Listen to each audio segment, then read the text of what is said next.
So does the Federal Reserve have policy options that actually work to influence the economy? Okay? The assumption in classical economics, right? The reason we have the LRAS is that changes in prices, that inflation is always matched by changes in wages eventually. That people care about their real wage, right? I don't care whether I get paid. In this view of the world, I don't care whether I get paid $50,000 a year or $100,000 a year or $300,000 a year. Doesn't matter. All I care about is what I can buy.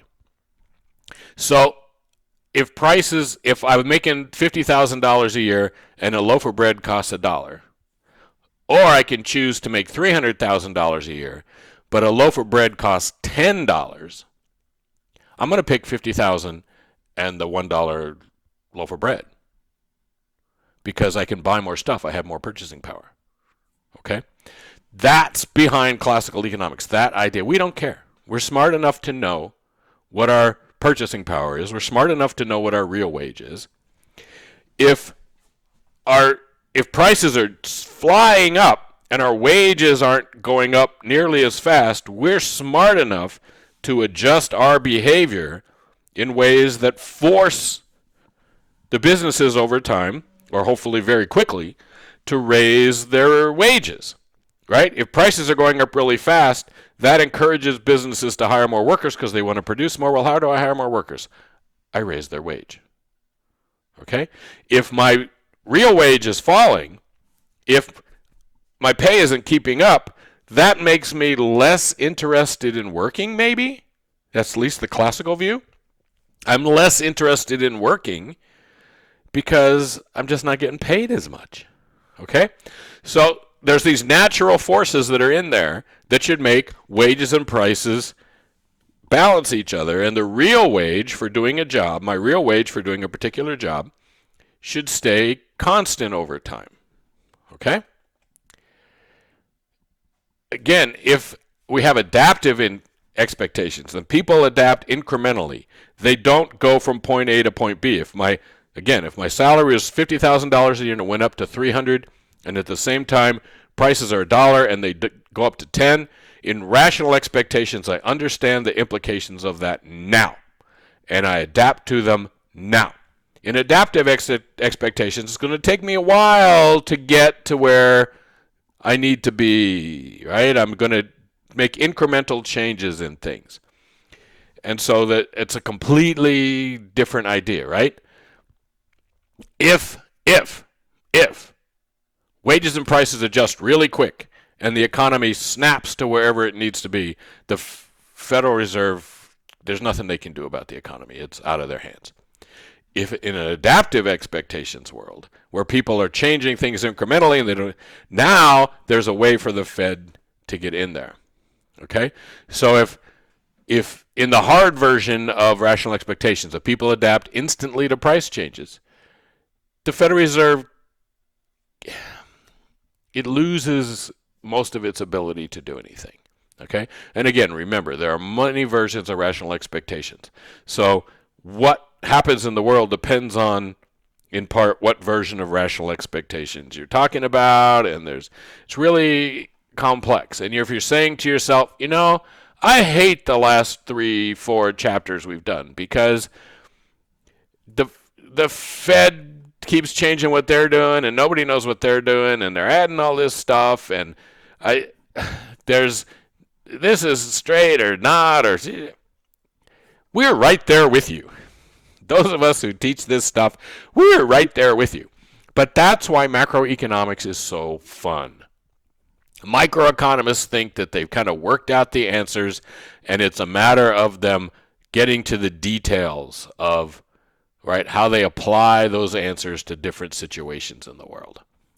Macroeconomists, we get down, dirty, fighting with each other about basic stuff. Okay? It's fun. All right. So again, real versus nominal. Do workers care about their real wage? Yes. Do workers care about their nominal wage? Well, in this most of these modern theories, the answer to that is no, they don't. Okay? Maybe they do. Plus we know that when prices go way up, the value of my savings goes way down. So if that loaf of bread goes from $1 to $10, the money that I put away for retirement is basically worthless now. Okay? And that's going to change my behavior.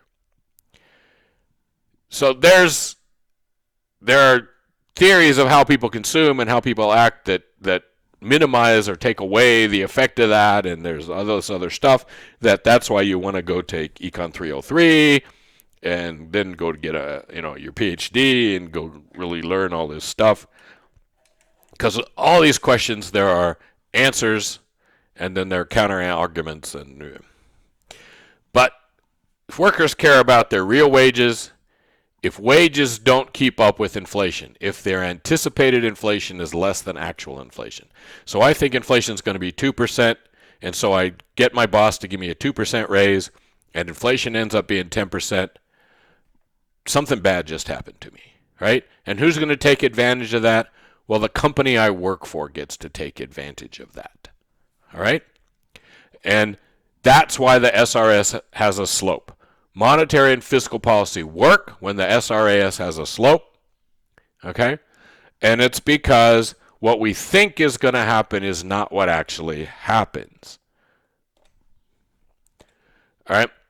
In the real world, some economists believe monetary and fiscal policy always works, that the real and the nominal are connected at a time. Some economists believe that monetary and fiscal policy work in the short run because of differences in how fast wages have moved, the sticky wages and prices ideas. Right? Sticky wages and prices, unanticipated inflation, variety of reasons. And then if rational expectations is really strong, monetary and fiscal policy never work. So we have this argument. Okay? The fun thing is, of course, that in Congress they have this argument all the time that, right, fiscal policy, government spending really doesn't do anything for the economy, or yes, it does, blah, blah, blah. And then when a crisis hits and they're voting on spending a bunch of money to save jobs, it passes the Senate 99-1. So I don't know what that means, but it means we're all confused. All right? So the extreme is this real business cycle theories that say unemployment goes up and down because of changes in technology and changes in labor productivity, and it has nothing to do with the government or the Fed or any of that. And I've been seeing lately that economists are increasingly worried that the idea of a Phillips curve that links unemployment and inflation is no longer describing what is happening in today's economy. Have you been considering on that? What are your thoughts on that? Yeah, very much so. We spend a great deal of time on that. The connection between slack in the economy, or the level of unemployment, and inflation was very strong if you go back 50 years, and it's gotten weaker and weaker and weaker to the point where it's a faint heartbeat that you can hear now. It's still there. You can see it at state-level data and things like that. But I think we really have learned, though, that the economy can sustain much lower unemployment than we thought without troubling levels of inflation. Mm-hmm. And I think I would look at today's level of unemployment as well within the range of potential estimates, of plausible estimates of what the natural rate of unemployment is. Is there even a Phillips curve to bother talking about? And if there isn't, why? And if there used to be, yeah, okay. So, really quick, a couple things that are related to this. Your book talks about this guy, Paul Volcker. If you can see that he just died fall of December 2019. He died. He was 92. You can see that he worked for Jimmy Carter. You can see that he worked for Ronald Reagan. And you can see that he worked for Barack Obama. Yeah, that's a pretty unusual person, right? Who can work for Carter, Reagan, and Obama all. Okay? All 6'7" of him.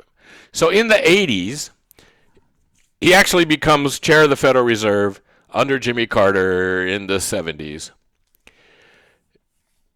In the 80s, he changes the way the Fed works. He heads the Fed toward caring about interest rates, not money supply. He jacks up interest rates to unbelievably high levels. He wipes out inflation, mostly in the U.S. economy, creates a big recession, a huge recession to do it. So we have a trade-off, right? Like the Phillips curve, we get rid of this inflation, we replace it with unemployment. But then as we come out of that recession, we get low unemployment and low inflation both at the same time. Okay? And again, economics argues about why that is, right? The easiest explanation is that technological change, especially when we got to the 90s, we got all these new technologies. All that technology is shifting aggregate supply out, and it's that shift in technology, all that new technology, that does it. So that's one explanation. There's others, but that's one. Okay, so he was chair of the Fed through most of the 80s. He's responsible for the disinflation. We didn't have deflation. Deflation means prices actually go down. Disinflation means we went from having 10, 12, 13% inflation every year to having 3 or 4% inflation every year, which then eventually we get to having 1.5 to 2% inflation every year. So his last interview, the person who wrote that last interview said that he said this to her. He is not concerned much about inflation now, but he is terrified by how the U.S. government seems unable to do basic functions like keeping up infrastructure, as well as the fact few young Americans are entering public service. So he went from being inflation to thinking now inflation's not that big a problem, and there's other issues that affect the government. There's also something in our laws called the Volcker Rule. The Volcker Rule was something that got put into place at the end of the financial crisis to try to prevent the financial crisis from happening again. It has to do with risk and who bears the risk of things. The financial crisis happened in part because the banks, the Wall Street guys, they figured out ways to get out of the risk. So they weren't taking, in their minds, they weren't taking any risk. It turns out that they were taking risks, but in their minds, they weren't taking any risks. The Volcker Rule was a way to make them understand at all times that they're taking risks in what they do. Okay? There are huge efforts underway for the last few years to get rid of that and let banks go back to the way they were before the financial crisis, and let Wall Street go back to the way it was before the financial crisis.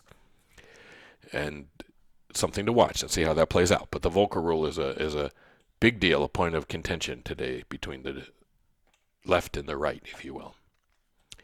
Okay, so there's 3 Fed chairs, Jay Powell, Ben Bernanke, and Paul Volcker. And notice that Paul Volcker that's a speech that Obama gave, a inaugural address, and Paul Volcker is sitting next to Elizabeth Warren. Anyway, so what we see from the Fed is these huge changes in what it's doing, right? It starts with Volcker, then Greenspan makes more changes, then Ben Bernanke makes changes, Janet Yellen changes it, and now Jay Powell kind of culminates this set of changes. But the Fed has adapted strongly to what's happened in the economy. It's completely changed what it does. It focuses on interest rates, not the money supply. It's in markets across the board. It's in the corporate bonds market now, which it has never been in 120 years. It has never been in the corporate bond market. And there it is. Okay? Wherever it needs to be now, it goes. 30 years ago, 20 years ago, it was 2 interest rates and U.S. government bond market, and that was it. That's where the Fed was. Now the Fed has 4 interest rates that it worries about, and it's in, dozens of markets, essentially. All right? The other thing that we get through these generations here is transparency. Unlike the rest of the federal government, where you never seem to know what they're doing, the Fed nowadays, they publish minutes of meetings. They give press conferences about what they're doing. They want to make sure that everybody knows exactly what they're doing. Now, we just talked about economic theory that says anticipated versus unanticipated, right? That the way the Fed can affect the economy is by doing things that people don't know are coming. right? Back in that rational expectations thing. If I know what's coming, I can adjust, and LRS and SRS are going to be vertical. Tricking people occasionally is a way to make things work. Well, the Fed has put itself in a position where it can't trick anybody, where everybody knows what the Fed's going to do, right? As part of the CARES Act stuff, Congress passed a whole bunch of money for development purposes. And what they mean by that is you want to build low-income housing in depressed neighborhoods, and it's hard to get funding for that kind of stuff. And so the government put this money out there, and they put a requirement in there that when the White House took that money and then allocated it to people who wanted to do development projects to build, apartments or houses or whatever, that they would then have to report back to Congress on every deal they did. Well, the White House took that out, and they're not doing it. So we're finding out, for example, that, there were some poor neighborhoods, where stuff got built, but there was, a billionaire who got money to build in Manhattan, and there was another billionaire who got money to do a project in Las Vegas. And we're finding that out because reporters are going and digging those stories out, not because the government is actually telling us what they're doing with our billions of dollars. Okay, the government is hiding what we're doing. The White House is hiding what they're doing with those billions of dollars. Right? The guy who's doing all the stuff, his company has made $80-something million that he's given his own company. And we only find that out because reporters go in and find that out. We don't have transparency in most of the federal government, but the Fed really is transparent nowadays about what they're doing and how they're doing it. And part of that is this idea that they have to be credible, and that means that they do what they say. So the Fed issues a report and they say, this is what we're going to do, and then the Fed actually does it, which is unusual in a governmental entity. But there's credibility in the Fed of doing what they say they're going to do. And part of this is transparency, because you wrote down what you said you were going to do, and then you wrote down how you did it.